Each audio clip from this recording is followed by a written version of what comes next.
So we're now in the fourth story of the David series. And today's story is a king will unite his kingdom.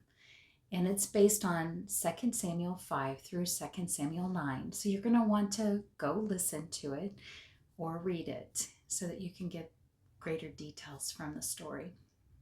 And this is what we're told in the Bible. It is a true story. So after King Saul died, the leaders of the north and the south of Israel gathered together with David, and they said to him, "Even when Saul led us, you were the one that led us out and protected us. And you're the one that God said, you will be the shepherd of my people." And so they made a covenant with David, and they anointed him as king. Now, David served 33 years as the king over all the tribes of Israel.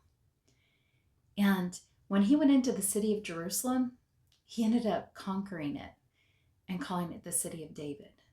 At this time in David's life, he took the time to inquire of God and ask him, "What should I do? Should I stay or should I go?" Because he knew that God was the one that allowed him to establish his kingdom and made him the king of Israel. So with the city of David, David began to build his palace, and he reunited his relationship with King Hiram of Tyre. He was the friend of his father, and he provided all the cedar of Lebanon that was needed to build the palace. And it was at this time that God gave David peace with his enemies.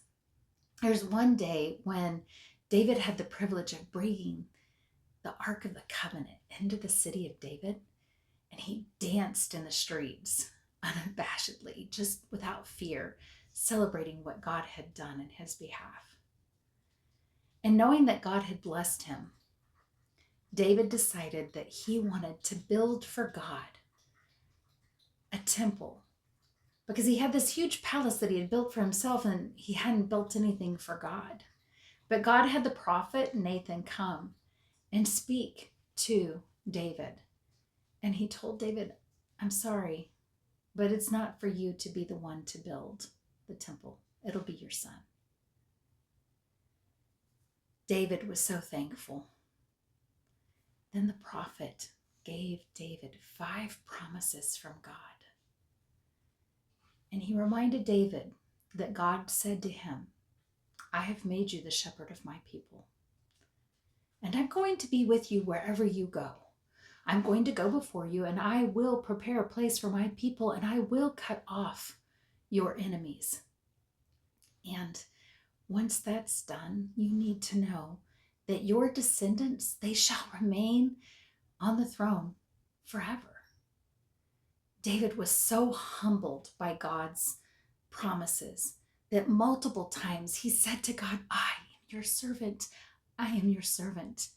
I am your servant." Well, in this time frame, David got word that Mephibosheth, the son of Jonathan, had survived the civil war.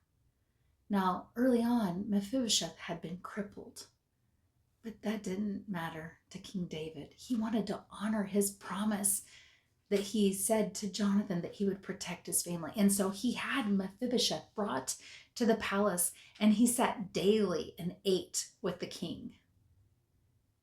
During this time, David was faithful in serving the people with justice and equity, and how he honored God and the people as their shepherd.